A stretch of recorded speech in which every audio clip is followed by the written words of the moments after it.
ಅಂತಿಮವಾಗಿ ಕಾಂಗ್ರೆಸ್ ಹೈಕಮಾಂಡ್ ಮಂಗಳವಾರ ಪಟ್ಟಿ ಅಖೈರು ಮಾಡಬಹುದು ಅನ್ನೋ ಮಾಹಿತಿಗಳಿದಾವೆ. ಈ ಬಾರಿ ಅದು ಶುಭ ಸುದ್ದಿ ಸಿಗುತ್ತಾ ಅಥವಾ ಭೋಗದ ಪಟ್ಟ ಬಂದ ಪಟ್ಟ ಅಂತ ಎಲ್ಲರಿಗೂ ಆಸೆ ಏನಂದ್ರೆ ಸೋಮವಾರ ಸಾಯಂಕಾಲ 6 ಗಂಟೆ ಮೇಲೆ ಮೀಟಿಂಗ್ ಸೇರ್ತಾರೆ ಅಂತ ಒಂದು ಮೆಸೇಜ್ ಇದೆ.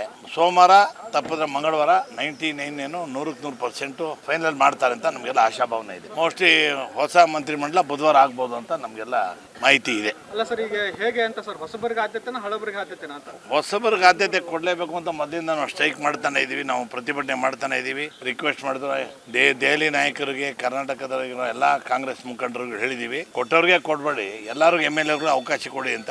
ನಾನು ಹೇಳಿದ್ನಲ್ಲ, ಫಸ್ಟ್ ಟೈಮ್ ಮಂತ್ರಿಮಂಡಲ ಮಾಡ್ಬೇಕಾದ್ರೆ ಸುರ್ಜೇವಾಲಾನೇ ಹೇಳಿದ್ರು, first time after 2.5 years will remove everybody except ಒಂದು 5-6 senior member, will give chance to everybody ಅಂತ ಹೇಳಿದ್ದಾರೆ. ಅದೇ ಮಾತನ್ನ ಮುಂದೆ ಇಟ್ಕೊಂಡು ನಾವು ಫೈಟ್ ಮಾಡ್ತಾ ಇದೀವಿ. ನನ್ನ ಪ್ರಕಾರ ಇನ್ನೂ 20 ಇದೆ, 20ರೊಳಗೆ 15 ಜನಕ್ಕೆ ಹೊಸಬ್ರು ಕೊಡ್ಬೋದು ಅಂತ ನಾವು ಎಕ್ಸ್ಪೆಕ್ಟ್ ಮಾಡ್ತಾ ಇದ್ದೀವಿ. ಬೆಳಗಾವಿ ಭಾಗದಲ್ಲಿ ಈಗಾಗಲೇ ಒಂದಿದೆ, 3 ಸಿಗಬೇಕು ಅಂತ ಒತ್ತಾಯ. ಹೌದು, 3 ಕೊಟ್ರೆ ಒಳ್ಳೇದು. ಅಲ್ಲಿ ಎಲ್ಲ ಬೇರೆ ಬೇರೆ ಸರ್ಕಾರದಾಗೆಲ್ಲ ನೀವು ಹಿಸ್ಟ್ರಿ ತೆಗೆದು ನೋಡಿ, ಒಂದ್ಸರಿ 4 ಜನ ಇದ್ರು, ಅದೇ ತರ 3 ಜನ ಇರಲೇಬೇಕು ಅಂತ ನಮ್ದು ಒತ್ತಡ ಇದೆ. ಬಹಳ ದೊಡ್ಡ ಇದು ನಮ್ಮ ಜಿಲ್ಲೆ, 18 ಜನ MLA ಇದ್ದಾರೆ. ಅದರಿಂದ 3 ಜನ ಮಂತ್ರಿಮಂಡಲ ಕೊಟ್ರೆ ಬಹಳ ಒಳ್ಳೇದು ಅಂತ ನಮ್ದು ಬೇಡಿಕೆ.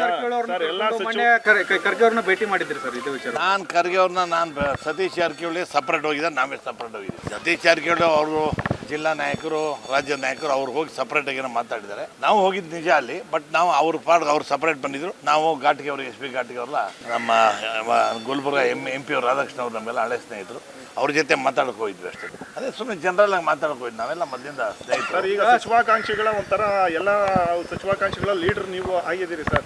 ಎಲ್ಲಾರನ್ನೂ ಕೂಡ ತಂಡ ಕಟ್ಕೊಂಡು ನೀವೇ ಹೋಗ್ತಾ ಇದ್ರಿ. ನಾವು ಮೊದಲು ಹೋಗ್ತಾ ಇದ್ದಿದ್ದು ನಿಜ, ಆಮೇಲೆ ಏನ್ ಮಾಡಿದ್ರು, ಡೈಲಿಯಿಂದ ನಮಗೆ ಇನ್ಸ್ಟ್ರಕ್ಷನ್ ಕೊಟ್ಟರು, ಗುಂಪಾಗಿ ಬರಬೇಡಿ, ಪಾರ್ಟಿ ಹೆಸರು ಕೆಟ್ಟೋಗ್ತದೆ, ತಾವೆಲ್ಲ ಬಂದು ಇಂಡಿವಿಜುವಲ್ ಆಗಿ ಬೇಕಾದ್ರೆ ಯಾರಿಗೆ ಬೇಕಾದ್ರೆ ಮೀಟ್ ಮಾಡಿ ಕೇಳ್ಕೊಂಡು ನಿಮ್ಮ ಅದೃಷ್ಟದ ಪ್ರಕಾರ ನಿಮ್ಗೆ ಏನೇನಾಗ್ತದೆ ನಾವು ಮಾಡ್ತೀವಿ ಅಂತ ಹೇಳೋದು. ಅದರಿಂದ ಗುಂಪು ಕಟ್ಕೊಂಡು ಹೋಗ್ತಾ ಇಲ್ಲ ಅವತ್ತಿಂದ. ಫಸ್ಟ್ ಟೈಮ್ ನಾವು ಒಂದು 35 ಜನ ಹೋಗಿದ್ದು, ಅದೇ ಲಾಸ್ಟ್. ಅದಾದ್ಮೇಲೆ ಯಾವ್ದು ನಾವು ಗುಂಪು ಕಟ್ಕೊಂಡು ಹೋಗಿಲ್ಲ. ಆಮೇಲೆ ಇನ್ನೊಂದು ಪ್ರಮುಖವಾದ ವಿಚಾರ ಸರ್, ಸಿದ್ದರಾಮಯ್ಯನವರು ರಾಜಕೀಯ ನಿವೃತ್ತಿ ಘೋಷಿಸಿದೆ ಸರ್. ನಿನ್ನೆ ಕೇರ್ಪೇಟಲ್ಲಿ ಹೇಳಿದ್ದಾರೆ 2028ಕ್ಕೆ ನಾನು ನಿಲ್ಲೋದಿಲ್ಲ.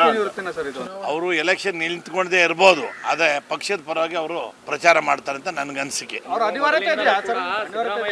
ಅನಿವಾರ್ಯತೆ ನೋಡ್ರಿ, ಸಿದ್ದರಾಮಯ್ಯ ಒಬ್ರೆ ಎಲ್ಲಾ ನಾಯಕರುಗಳು ಕೂತ್ಕೊಂಡು ಚೆನ್ನಾಗಿ ಒಗ್ಗಟ್ಟಿಂದ ನಾವು ಮಾಡಿದ್ರೆ ನಾವು 100% ನಾವು ಬರ್ತೀವಿ ಸರ್. ಹಿಂದೆ ಪಕ್ಷ ಬಯಸಿದ್ರೆ ನಿಲ್ತೀನಿ ಅಂತ ಹೇಳ್ತಾ ಇದ್ರು, ಬಟ್ ಈಗ ಅವರನ್ನು CM ಸ್ಥಾನದಿಂದ ಕೆಳಗಿಳಿಸಿದ ಮೇಲೆ ಎಲ್ಲ ಒಂದ್ ಕಡೆ ಅವರು ಬೇಸರವಾಗಿ ಈ ಒಂದು ಮಾತು ಹೇಳಿದಾರೆ ಅಂತ. ಬೇಸರ ಗೀಸರ ಏನಿಲ್ಲ, ಅವ್ರಿಗೆ ಹೇಳಿದಂಗ ಅವರ ಮೊದಲಿಂದ ಹೇಳ್ತಾ ಇದ್ರಲ್ಲ, ರಾಹುಲ್ ಗಾಂಧಿ ಹೇಳಿದ್ರೆ ನಾನು ಬಿಟ್ಕೊಡಕ್ ರೆಡಿ ಇದೀನಿ ಅಂತ. ನಾಳೆ ಮತ್ತೆ ರಾಹುಲ್ ಗಾಂಧಿ ಹೇಳಿದ್ರು ನೀವೆಲ್ಲ ಬನ್ನಿ, ಮತ್ತೆ ನೀವು ಮುಂದೆ ಲೀಡ್ ತಗೊಂತಾರೆ, ಹೈಕಮಾಂಡ್ ಹೇಳ್ದಂಗೆ ಕೇಳ್ತಾರೆ. ಸಿದ್ದರಾಮಯ್ಯನವರ ಜೊತೆಗೆ ತುಂಬಾ ರಾಜಕಾರಣವೆಲ್ಲವನ್ನು ನೋಡಬಹುದು, ಗೊತ್ತಿದೆ. ಸಿದ್ದರಾಮಯ್ಯನವರು ಸ್ಪರ್ಧೆ ಮಾಡಲ್ಲ ಅಂದ್ರೇನೆ ಒಂದು ಮೆಸೇಜಸ್ ಹಾಕಲ್ಲ ಸರ್.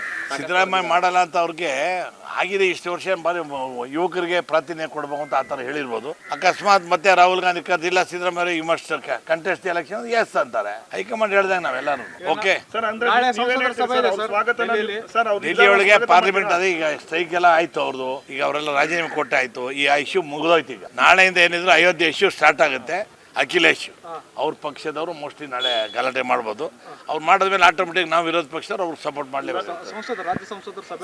ಸಭೆ ಅದೇ ಇಟ್ಕೊಂಡಿದ್ದಾರೆ, ಅದಕ್ಕೋಸ್ಕರ ಇಟ್ಕೊಂಡಿದ್ದಾರೆ. ನಾಳೆಯಿಂದ ಏನು ಮಾಡಬೇಕು, ಸಭೆಯೊಳಗೆ ಪಾರ್ಲಿಮೆಂಟ್ ಒಳಗೆ ಯಾವ ಸಬ್ಜೆಕ್ಟ್ ಮಾಡಬೇಕು, ಯಾವ ಥರ ಮಾತಾಡಬೇಕು, ಅದ್ರ ಯಾವ್ದು ಪ್ರತಿಭಟನೆ ಮಾಡಬೇಕು ಅಂತ ಅದ್ರ ಬಗ್ಗೆ ನಾಳೆ ಬೆಳಗ್ಗೆ ಡಿಸ್ಕಸ್. ಸಿದ್ದರಾಮಯ್ಯ ಪಕ್ಷದಲ್ಲಿ ಮೂಲೆ ಗುಂಪು ಮಾಡ್ಲಾಗ್ತಾ ಇದೆ ಅನ್ನೋ ಆರೋಪಗಳಿತ್ತು ಸರ್. ಸತೀಶ್ ಜಾರಕಿಹೊಳಿ ಸೇರಿದಂತೆ ಕೆಲವು ನಾಯಕರು ಮಾತಾಡ್ತಾ ಇದ್ರು, ಏನಂತ ಪಕ್ಷದಲ್ಲಿ ಆಕ್ಟಿವ್ ಆಗಿರ್ಬೇಕು, ಇಲ್ಲಾಂದ್ರೆ ಮೂಲೆ ಗುಂಪು ಆಗ್ಬಿಡ್ತಾರೆ ಅಂತ.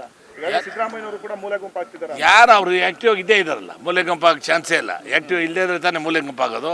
ಎಲ್ಲರೂ ಆಕ್ಟಿವ್ ಇದ್ದೇ ಇರ್ತೀವಿ, ಯಾರು ಆಕ್ಟಿವ್ ಇರಲ್ಲ ಆಟೋಮೆಟಿಕ್ ಅವ್ರು ಹೋಗಿಬಿಡ್ತಾರೆ, ಯಾರು ಇಂಟ್ರೆಸ್ಟ್ ಇಲ್ಲ ಅಂತ. ಸಿದ್ದರಾಮಯ್ಯ ಅವ್ರ ಮನೆಗೆ ದಿನ ನೋಡ್ತಾರೆ, 100 ಬೇಕಾದಷ್ಟು ಜನ MLA ಬರ್ತಾರೆ, ಜನ ಬರ್ತಾರೆ, ಸಿಕ್ಕಾಪಟ್ಟೆ ಡಿಸ್ಕಷನ್ ನಡೀತಾ ಇರ್ತಾರೆ. ಸೇಮ್ ಮುಖ್ಯಮಂತ್ರಿ ಹೇಗಿದ್ದಾರೆ ಅದೇ ತರ ನೀವಾಗ್ರು ಇದ್ದಾರೆ, ಎಷ್ಟು ಜನ ಬರ್ತಾರೆ.